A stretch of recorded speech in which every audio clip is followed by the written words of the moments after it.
Buenas noches, soy Percibiche Salvatierra y este es el episodio de los jueves de Libertad Bajo Palabra. Qué difícil es mantener el equilibrio y pensar con justicia cuando todo el mundo pierde la calma. No me refiero solo al ámbito político, que de por sí es una bomba de tiempo, de intransigencias, de intolerancias, de sucesos imprevistos, sino que me tengo que referir, no puedo evitarlo, es un acontecimiento mundial o que ha conmovido a medio mundo y ha enardecido a la otra mitad del mundo que siempre está en conflicto. Se murió Diego Armando Maradona. Hubo quienes dijeron que se había muerto el fútbol prácticamente. Coincido en gran parte con quienes tienen esa opinión. El fútbol que representaba Maradona ya prácticamente no se puede jugar ahora mismo y un personaje con sus características es imposible que se manifieste del grupo de grandes jugadores de fútbol que ahora están ejerciendo esa profesión en las canchas de todo el mundo.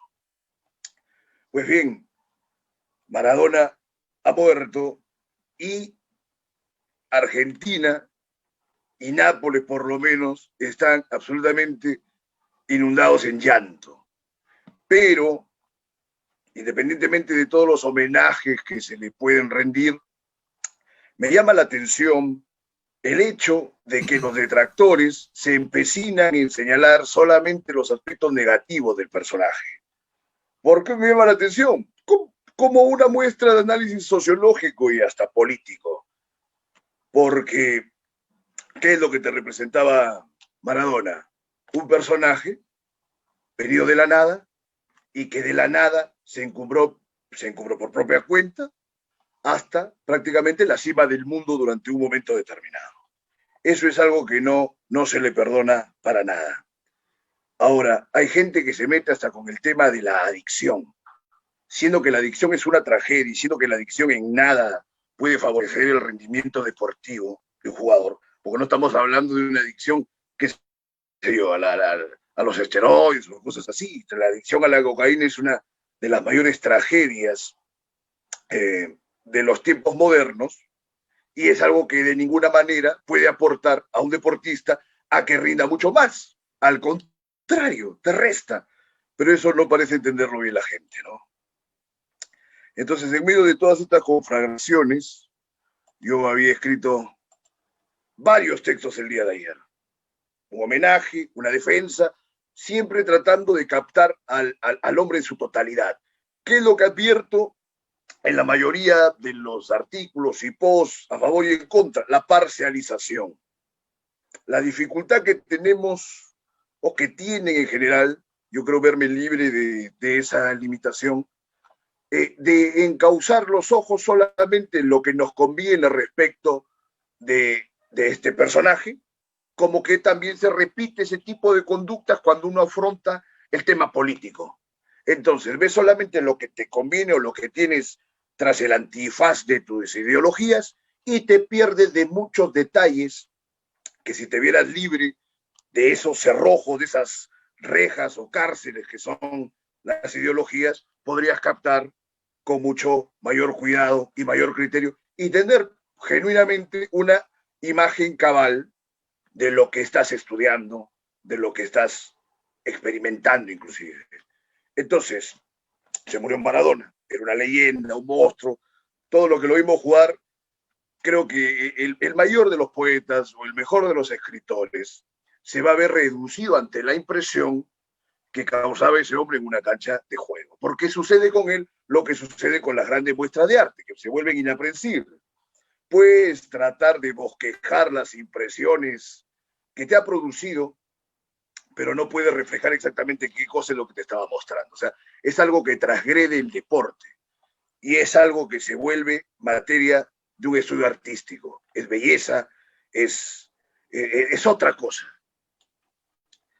Por ejemplo, a mí me conmueve sobre todo, antes de pasar ya a los temas que son en rigor los del programa, la epicidad de Maradona y el hecho que siendo un individuo que en apariencia no podía tener un gran desempeño, por ejemplo, ante la defensa de los belgas, ¿no? Que eran inmensos, se tumbaba toda la gente.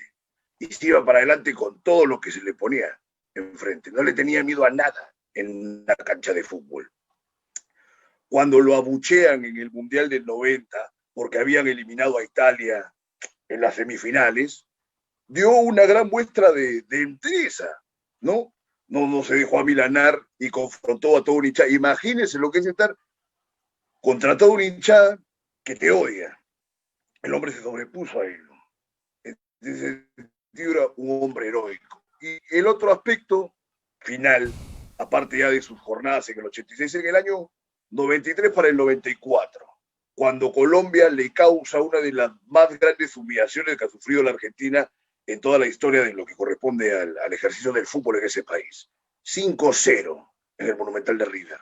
Dirigía Coco Basile. Y no había forma de explicar racionalmente cómo es posible que hayan caído en esa circunstancia, siendo que en todos los anteriores encuentros que habían sostenido en las Copas Américas, etcétera, Argentina les había pasado por encima con tranquilidad. Y eso que Colombia tenía un equipazo. Diego Maradona estaba en las gradas del Monumental. Y por momento de ese partido se le enfocaban a Maradona pues con una rabia y con un dolor inconmensurable. El hombre estaba prácticamente retirado. Se reencauchó, se puso el equipo al hombro, llevó a Argentina al Mundial y según todos los resultados y las visiones que se daban en el inicio de ese Mundial, por otra parte tan aburrido, se podía prever que Argentina podía ser campeón mundial. Tenía a Batistuta, estaba toda una gente, era impresionante. Y con Diego Armando Maradona en su mejor forma, porque se sacrificó, se disciplinó, entrenó y llegó como un monstruo. Pasó lo del doping por efedrina. Casi podría dar fe cualquiera que en esa temporada no se metió ni un solo gramo de cocaína, pero cayó por efedrina, o sea, por una nimiedad. Me parece que fue una de las grandes conflagraciones de la FIFA para tumbarse a un individuo que no se podían tumbar de otra manera. Entonces, eso es por lo menos importante. El resto, me remito a los trabajos que presenté el día de ayer. En fin, pasamos al tema de nuestro país. Igualmente, muy escindido por las impresiones, las interpretaciones de todas las cosas que han venido sucediendo en el curso de las últimas semanas. Que si los de la generación del Bicentenario son héroes, que los de la policía son verdugos o son defensores de la ciudadanía, que igual que si hubo un golpe de Estado, que si fue una actividad, digamos, constitucional y legítima, lo de la vacancia de Vizcarra, ahí está para los buenos efectos de la gente que quería que Vizcarra se mantenga en el poder hasta el 28 de julio. Ya salió comentando por todo sitio que está pensando participar de las elecciones para el Congreso, que nuevamente es un cuento, porque se ha filtrado ya que hace varias semanas, estaba en conversaciones con algunos grupos políticos para tener una participación que indudablemente le garantizaría un periodo de inmunidad de por lo menos 5 años, ¿no? Vamos a ver qué clase de partido le da cobijo y vamos a ver el arrastre que va a tener, porque para mayor desgracia del país, cuando fue vacado, supuestamente, según las encuestadoras que realizaron los trabajos pertinentes, tenía el 77% del apoyo de la gente. ¿Eso qué cosa significa? Que francamente no tenemos un grado de entendimiento de todo esto que está sucediendo.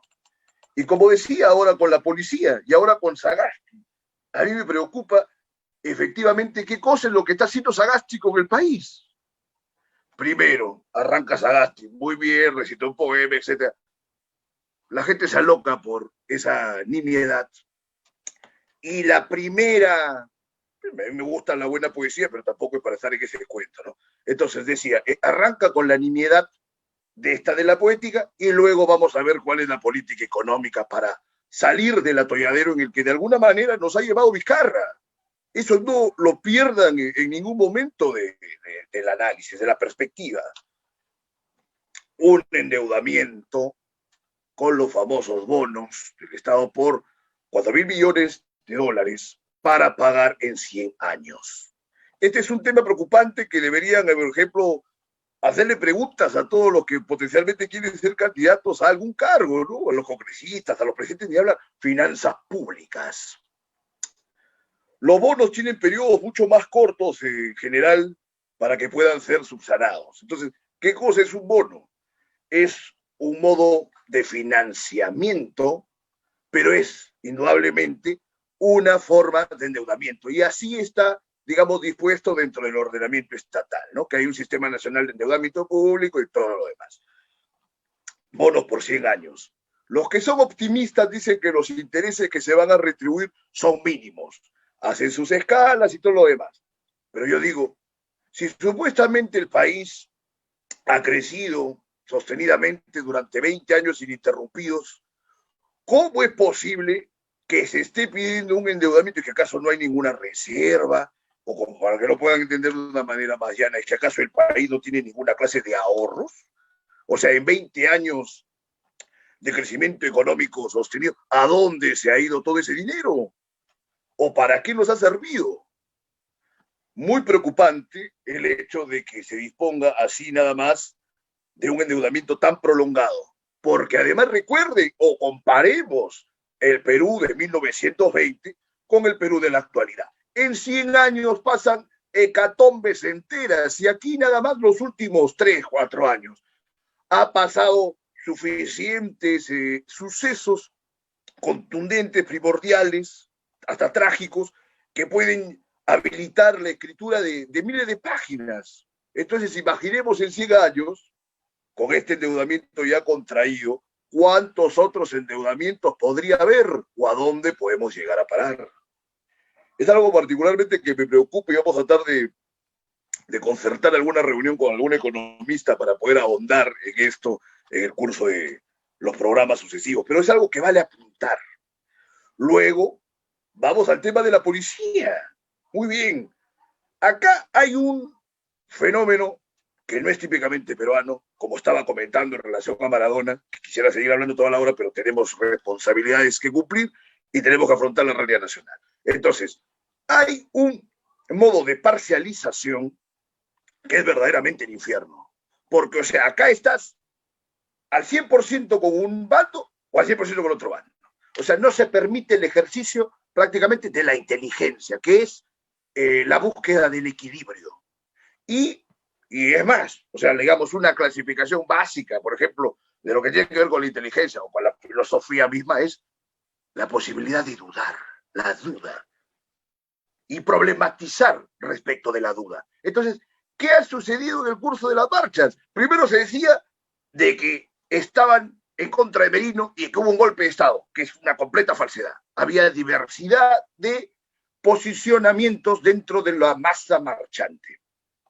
Por eso que se fueron disminuyendo las muchedumbres conforme iban avanzando las marchas, ¿no es cierto? Las primeras marchas, volumen y mes. Luego, cada vez menos. Luego han quedado prácticamente los que piden una nueva constitución. Bueno, ese es un tema que ya lo desarrollaremos después.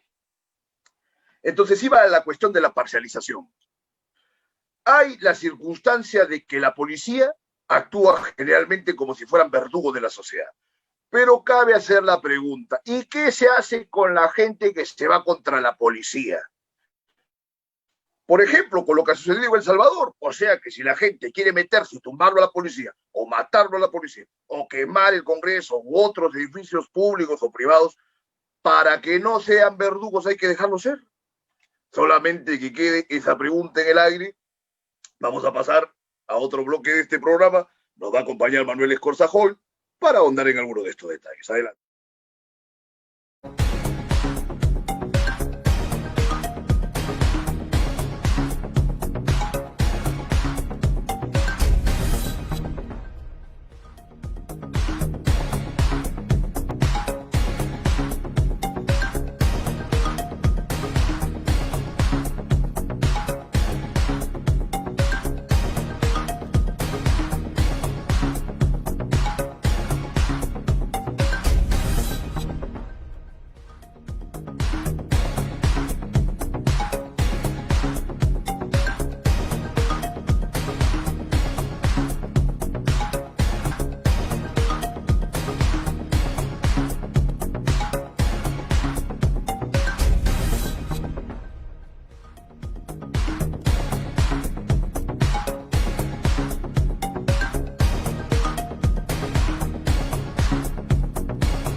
Bien, retornamos con Libertad Bajo Palabra. Le damos la bienvenida a nuestro amigo Manuel Escorza Join, abogado, psicoterapeuta, por todo el mundo conocido.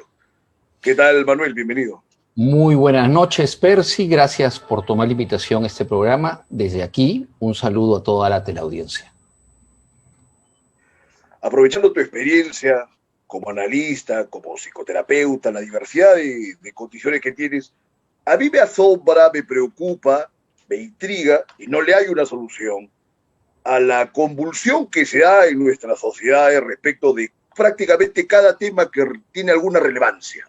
Arranqué hablando, por ejemplo, lo de Maradona, odio y amor. Luego el tema nuestro, la convulsión social de los últimos días, las marchantes, la generación del bicentenario. Ahora mismo, lo de la policía, verdugos o defensores de la gente, ¿no?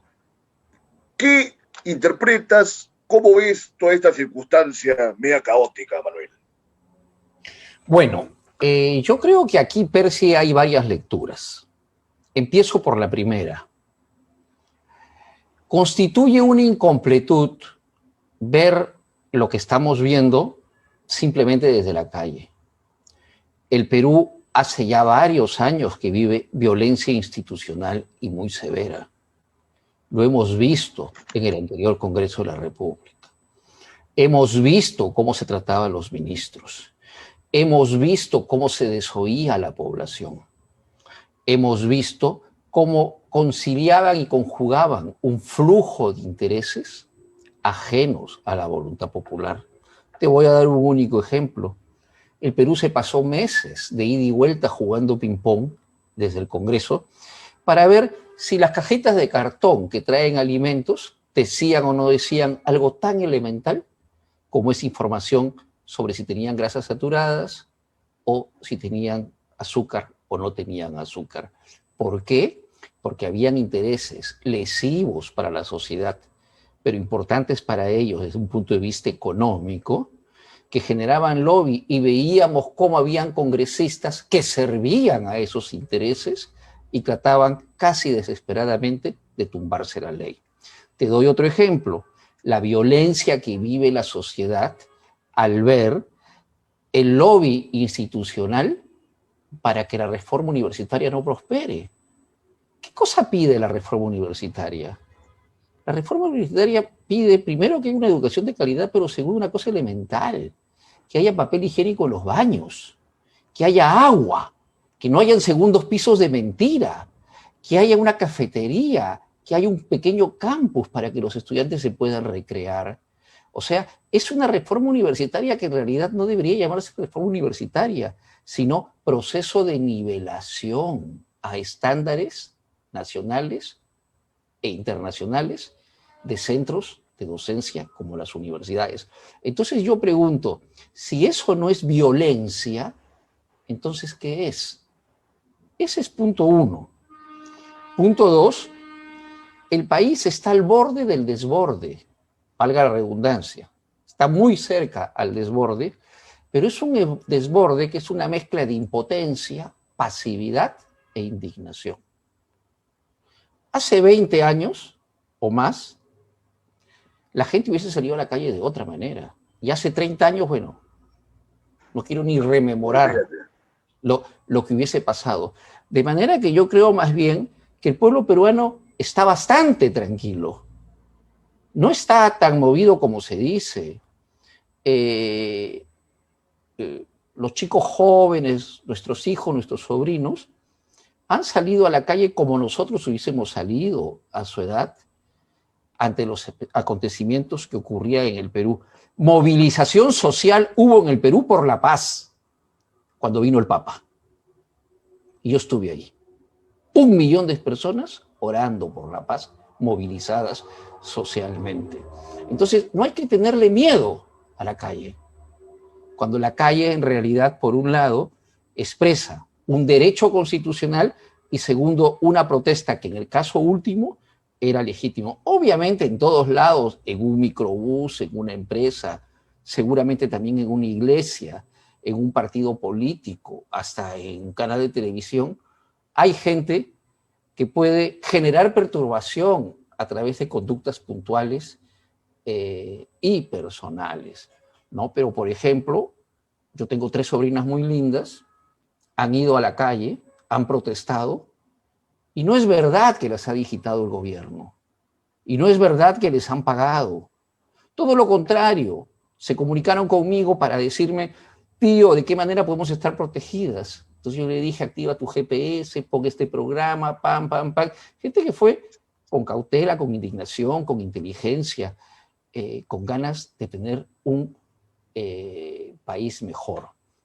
Lo que pasa, y este es el tercer punto de análisis, es que cuando la masa se agrupa, y esto ya es psicoanalítico, el yo individual y personal, que en tu caso eres tú, Percy, con tu cultura, tu lenguaje, tus lecturas, tu capacidad de razonar, de razonar, y tu raciocinio, y tu mente, y tu inteligencia, y tu adaptación, se diluye y pasa a manos del colectivo. Te voy a dar un ejemplo concreto. Tú puedes tener un perro, dicen, no me consta, que es el perro más fiel del mundo. Pero si al perro lo colocas con una jauría de otros perros, el perro te va a dejar y se va con la masa. Lo mismo pasa con los seres humanos, ¿no?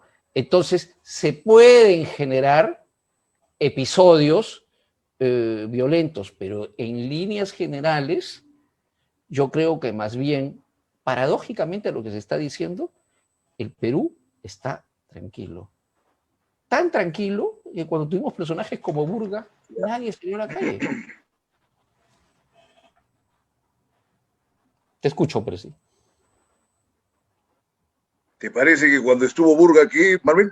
Nadie salió No a te la escuché calle. la última parte de Burga, por favor. No, tan tranquilo que cuando el país estaba indignado Claro, por la comportamientos gente como los de estuvo, Burga, ¿sí? mucha gente estuvo ahí. Democráticamente el país estaba impotente, no se podía hacer nada, ¿no? En otro país no ocurre esto. En Estados Unidos matan a una persona de color y las manifestaciones son en todo el país, ¿no? En Francia también Tienen una continuidad con ese movimiento de defensa, ¿no? Desde los años 60 a la fecha se ha robustecido ese movimiento en los Estados Unidos. Acá nosotros no tenemos continuidad ni a nivel dirigencial político, ni a nivel también de los movimientos mismos sociales, ¿no? Nunca se llegan a cohesionar. Pero además, Dices, porque hay varios motivos, ¿no? Sí, Manuel, sigue. ¿Qué se esperaba, Percy? O sea, el señor Merino se presenta en la televisión en su primera entrevista, yo la escuché, RPP Noticias, y la primera o segunda pregunta que le hacen, o la tercera creo, es ¿qué va a pasar si durante este proceso que se viene se vaca el señor Vizcarra? Y él contestó, yo voy a ser el presidente del Congreso, pero en caso que haya que elegir un presidente de la República, yo doy un paso al costado porque el Congreso tiene que decidir, porque se trata de una decisión de otra dimensión. ¿Y qué pasó? Que fue oportunista, que fue arribista, ¿no? Que fue ambicioso y por angurria hizo lo que hizo. ¿Y qué cosa quieren? ¿Que nosotros estemos callados, mudos, sonriendo, simplemente diciendo, ay, qué bonito, las cosas son como son? No, pues, la gente tiene que protestar. Que se haya dado, digamos, remostró su ineptitud, indudablemente que sí, era un inepto. Y claro que hubiera sido lo ideal que se hubiese dispuesto de una elección por cuenta del Congreso. Y de repente salía él, pero tema de fondo está, difícilmente, ¿no? Porque es un personaje muy limitado, pero a veces los intereses también pueden provocar cualquier cosa aquí. Por eso vemos la clase de candidatos que tenemos también. Pero el asunto, mira, viene inclusive de más atrás, porque creo que hay una pulsión de violencia contenida desde 2016. Porque ya, mire, ahorita ya es imposible ahondar porque veo que las posibilidades de una conciliación entre quienes están estudiando el tema de los gobiernos últimos, de las últimas semanas, siempre va a haber discrepancia.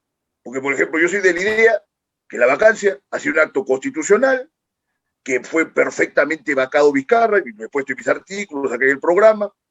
Merino era un inepto, pero el periodo de Merino, digamos, era legítimo. Estaba viciado, son los intereses que tienen prácticamente todos los políticos en el curso de los últimos años, porque PPK, como lo he dicho reiteradas ocasiones, 50 años prácticamente jugando en contra del país, que fue elegido para tumbarse una candidatura de otro personaje que tampoco es benéfico para nosotros. ¿No es cierto? Keiko Fujimori, que ahora último domingo está reunida con Sagasti, etc. A lo que iba esto, mira, querido Manuel, ¿qué pasaba si Keiko ganaba la presidencia? Estaba con esos 73, 70 y tantos de congresistas que tenía la mayoría, y empezaba el acabose con la institucionalidad, se empezaba a realizar las peores políticas, las peores gestiones, y todo lo aprobaba, porque tenía la mayoría. Francamente, también era una situación infernal. Probablemente hubiese estallado la calle y todos, digamos, los que tratamos de ser republicanos y que nos preocupamos por el país, y la idea es salir a derrocarlo. Yo dije, si Merino se queda un día más del que le corresponde, hay que salir a marchar para derrocarlo, porque no podemos aceptar tiranos.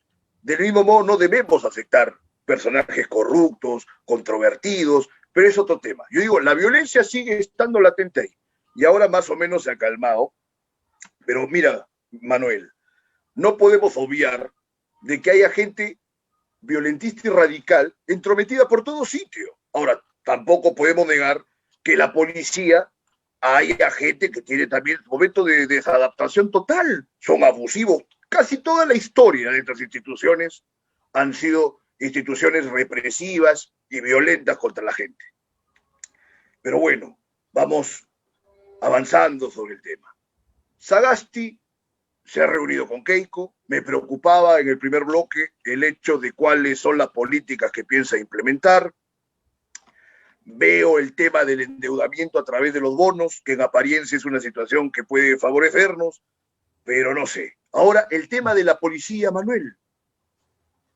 El tema de la policía que ha desarticulado prácticamente todo el escalafón siguiente para quienes debían ser, digamos, los directores generales, y es algo que no se ha visto nunca. Por ahí que tiene el poder para hacerlo. Pero, ¿qué quiere decir? Que los 14 generales que se han quedado o que los ha pasado al retiro, que son gente de lo peor, para que pueda hacer Cervantes. Me parece que es una situación populista y que le da pie a lo que pide la calle. Por eso cuando tú hablabas de la calle, muy bien, tenemos que prestarle atención a la calle, pero tampoco es cuestión de darle a la calle todo lo que pide. No estamos en los tiempos de Luis XVI, ¿no? O sea, o le damos todo la guillotina, no sé. ¿Cómo ves esa circunstancia, Manuel? No tengo una respuesta acabada para el tema de la policía, pero puedo desarrollar algunas ideas desde el sentido común. Eso no quiere decir que tenga yo necesariamente la razón. Yo supongo que una persona de 76 años que no es un político, sino que es un técnico, que ha hecho trabajo reflexivo sobre el Perú y que en su propio discurso dice, mucho tiempo no me queda, palabras del propio Sagasti, no va a cometer el error de hacer política y mala política con la policía. Yo supongo que él ha tenido razones, informes para hacer lo que hizo. Pero bueno, yo no estoy cerca de Sagasti y no podría decirte. No sé tampoco, he escuchado las dos versiones, escuchaba en la mañana, si hay un problema real con la norma, ¿no? Pero lo más probable, y no quiero ofender a nadie, es que ya habían cadenas preparadas, listas, para que en vez de tomar la policía, tomaran el poder de la estructura de la institución. En lo que sí coincido con muchas personas es que Sagasti debió explicar por qué hacía eso, ¿no? Pero este es un gobierno de transición y salvo pues que sea un Merino II, que no lo es, no imagino al actual presidente de la República con la sobriedad que ha tenido excediéndose en sus acciones de poder. Él es un gobernante administrador hoy en día. Vamos a ver, hay que otorgarle algún crédito, por lo menos unos días más, que llega el día 10 y luego ya hacemos un balance inicial, ¿no? Tengo ahí preparados, tengo unas ideas. Pero mira, querido Manuel, hubo un documento que circuló, ¿no? El día de hoy, bueno, a veces, tú sabes, está lleno de bulos y las redes, etcétera. Pero este documento tiene la firma de algunos personajes que más o menos tienen una relevancia, aunque se puede decir que son básicamente de derecha. tú lo has leído, a ver, vamos a conversar. Dice que la ciudadanía reclama elecciones limpias. Ellos hacen una interpretación que, como te digo, cada quien tiene una interpretación de lo que está pidiendo la ciudadanía. Porque antes de pasar a tu respuesta, también es un hecho que hay mucha gente que está completamente desentendida del asunto político en los pueblos. Yo ahora estoy casualmente en una zona rural. La gente no se ha movido absolutamente para nada, ni por curiosidad, para irse a la ciudad que está 1 hora y media para irse a una marcha. No han hecho marcha en los pueblos, por ejemplo. No sé cómo estará en la selva, por ahí en la sierra. Los pueblos no necesariamente, ha sido una cuestión más bien citadina.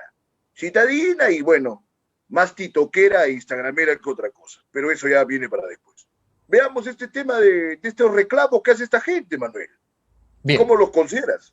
En efecto, yo recibí hace como un par de horas, me parece, un documento que tiene un conjunto de personas, en lo personal todos muy honorables y con ideas que hay que respetar y que hay que saber escuchar. Claro que sí. Vamos al primer punto que tú has dicho, la limpieza de las elecciones.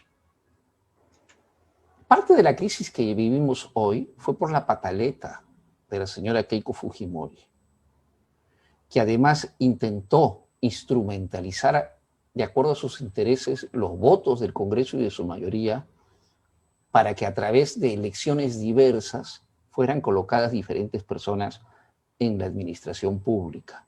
A mí me preocuparían unas elecciones lideradas por Keiko Fujimori desde la presidencia. No me preocupan unas elecciones lideradas ni por PPK, ni por Martín Vizcarra, ni por el señor Sagasti. De manera que yo creo que es un poquito tendencioso, si no mucho,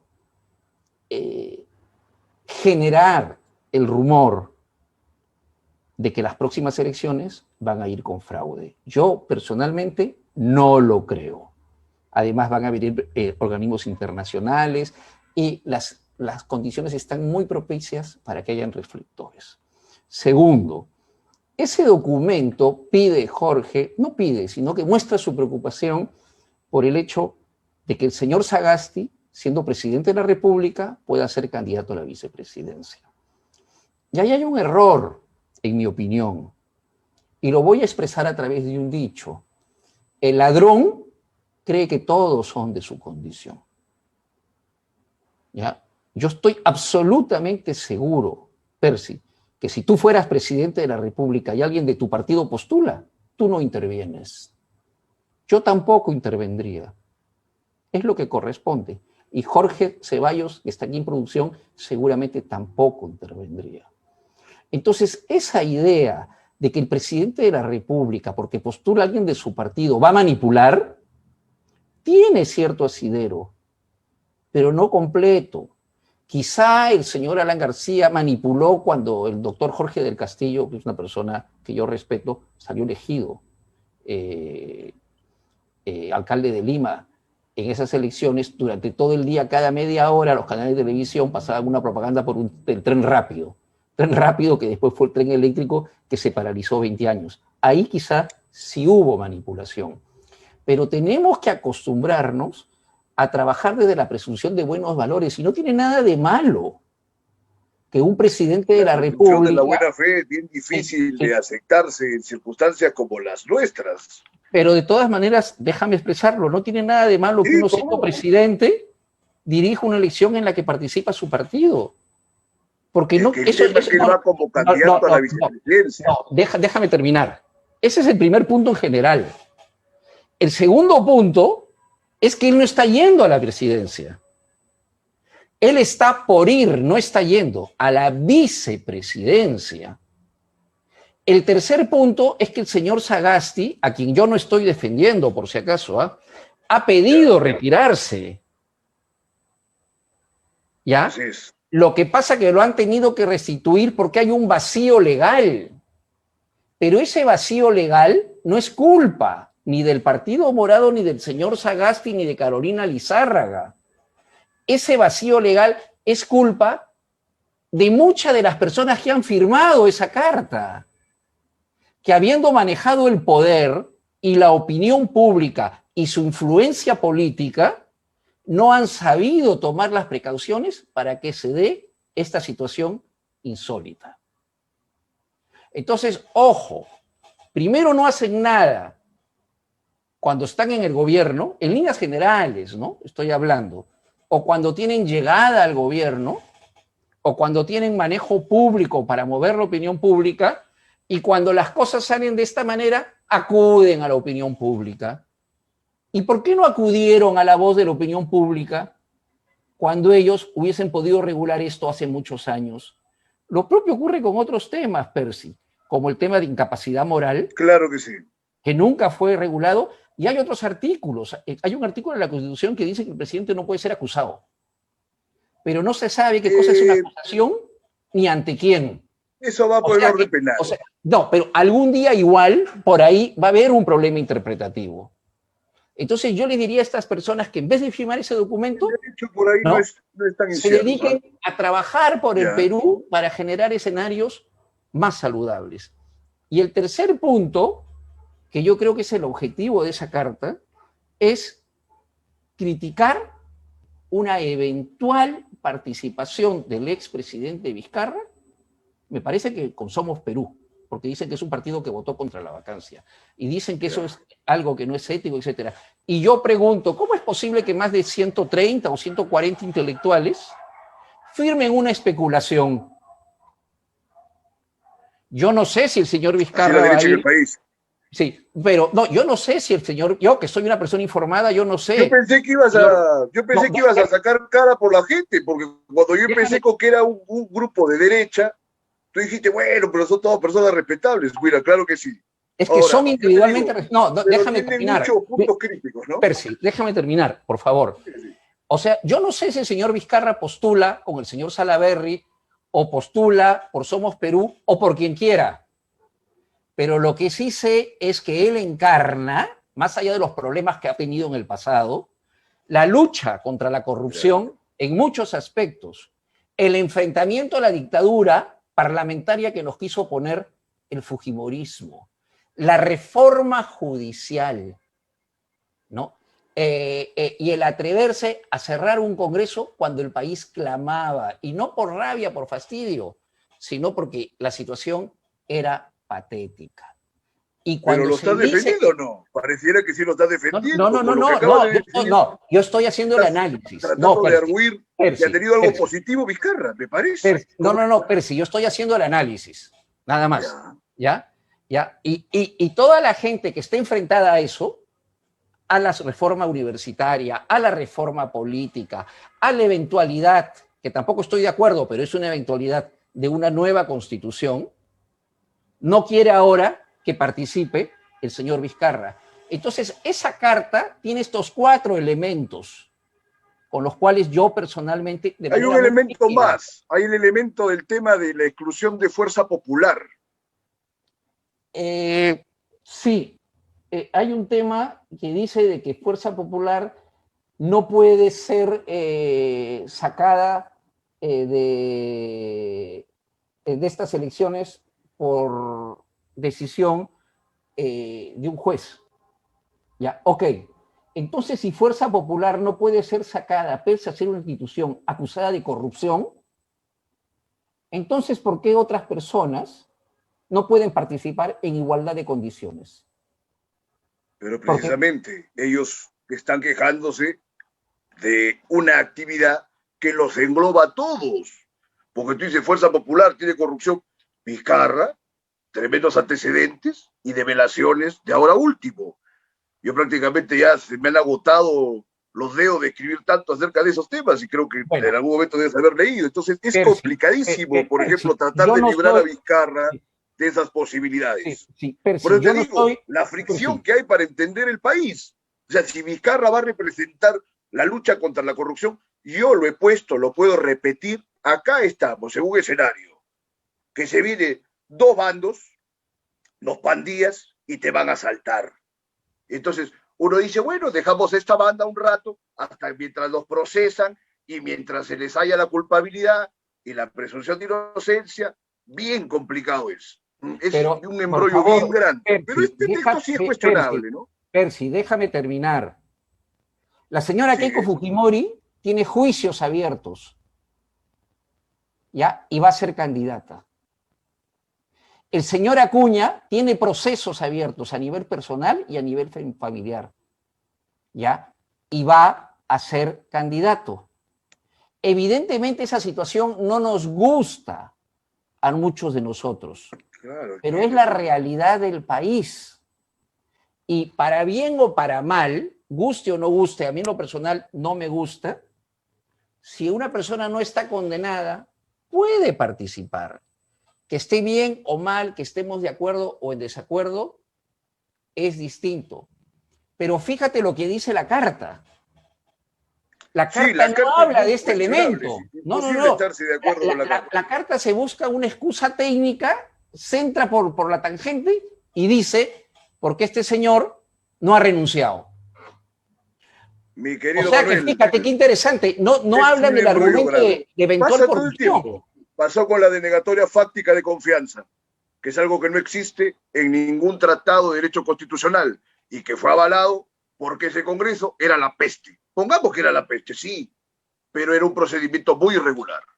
En todo caso, hubiera sido más cabal disolverlo el Congreso y dejarlo ahí, pero no querer darle también esa cobertura manipulatoria de que estaban constituyendo un acto legal.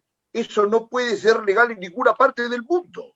¿A qué te refieres, A Percy? la denegatoria fáctica de la confianza. En ese momento fue discutible y así hasta la fecha.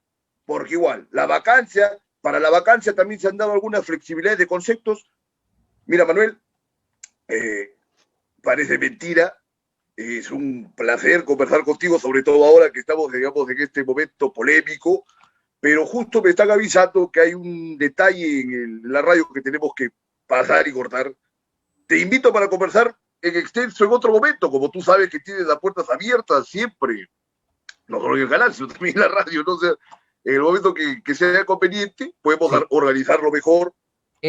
Claro Salvo que que sí, quieras comentar Percy. una cosa No, final no, y ya no. un minuto para No, cerrar, no, por favor. no. Con esto acabo, Percy. Me ha Sí, encantado esta sí. conversación que ha estado interrumpida mutuamente. Está bien, no hay problema. Una cosa Pero por yo otra. aquí no he ejercido defensa de nadie, solamente he hecho un análisis desde diversas ópticas.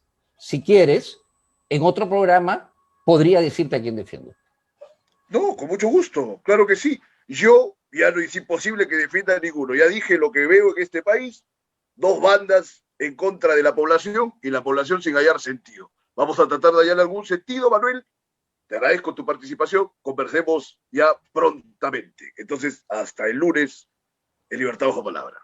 Buenas Muchas noches. gracias. Saludos.